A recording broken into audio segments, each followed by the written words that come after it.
ৰিপোৰ্টে যে ৬ জন এনডিএফবি যি ভূটানত আছিল যে ৰিলিজ হোৱাটো আমি দেখিছোঁ। মই খুব আনন্দিত হৈছোঁ যেতিয়াৰ পৰাই চিজফায়াৰ হৈছে, যেতিয়াৰ পৰাই ট্ৰাইপাৰ্টাইট টক হৈছে, সেই সময়ৰ পৰাই এনডিএফবি নেতৃত্ব কৈ আছিলে যে আমাৰ কিছুমান মানুহ ভূটানৰ জেলত আছে, সেইসকলক আনিব লাগে। আৰু সেই কথাটোক লৈ পেলাই তেখেতসকলৰ কৰ্তৃপক্ষৰ লগত আমি বাৰম্বাৰ আলোচনা কৰিছোঁ। অসমৰ মুখ্যমন্ত্ৰী ডাঙৰীয়াও মেছেজ পঠাইছে, ভাৰত চৰকাৰকো আমি জনাইছোঁ।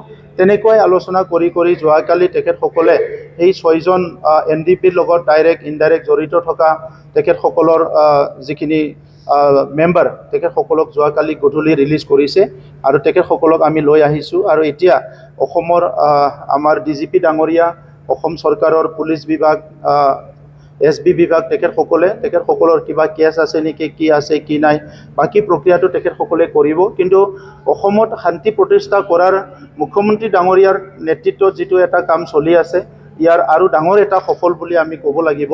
আৰু তেখেতসকলে আজি ভালকৈ ঘূৰি আহি নিজৰ পৰিয়ালৰ লগত থাকিব পাৰিব, এইটো আমাৰ কাৰণে এটা সুখবৰ।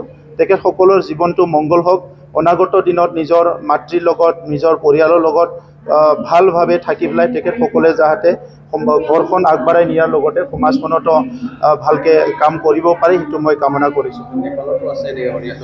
নেপালত এজন আছে, তেখেতৰ কেছ চলি আছে। আমাৰ মাজতে বিধায়ক লৰেন্স ইছলাৰী ডাঙৰীয়া, আমাৰ MCLA মাধৱ চেত্ৰী ডাঙৰীয়া নেপালত গৈ পেলাই লগ কৰি আহিছে।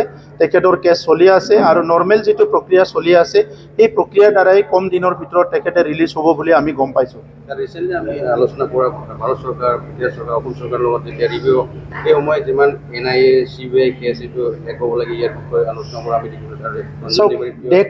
দেশখন চলাবলৈ আমাৰ কিছুমান পিলাৰ আছে, য'ত জুডিচিয়াৰীটো এটা ডাঙৰ পিলাৰ, এক্সিকিউটিভটো এটা ডাঙৰ পিলাৰ।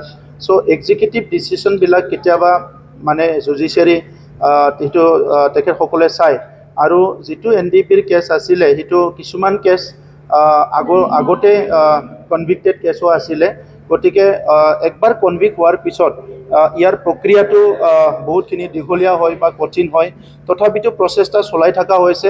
যিবিলাক নন হাইনিয়াছ ক্ৰাইম ইতিমধ্যে সেই কেছবিলাক উইথড্ৰ কৰা হ'ল। হাইনিয়াছ ক্ৰাইমৰ ভিতৰতো আমাৰ মুখ্যমন্ত্ৰী ডাঙৰীয়াই কৈছে যে যিবিলাক নেচাৰটো চাই পেলাই উইথড্ৰ কৰিব পাৰে, সেইখিনি উইথড্ৰ কৰিব লাগে। আৰু যিখিনি NIA কেছ আছে, এই কেছবিলাক লাহে লাহেকৈ শেষ কৰাৰ কাৰণে মুখ্যমন্ত্ৰী ডাঙৰীয়াই এটা ডাঙৰ পদক্ষেপ লৈছে। আৰু সেই পদক্ষেপটোৰ দ্বাৰাই সকলো জেলৰ সমস্যাবিলাক সমাধান হ'ব বুলি মই আশা কৰিছোঁ।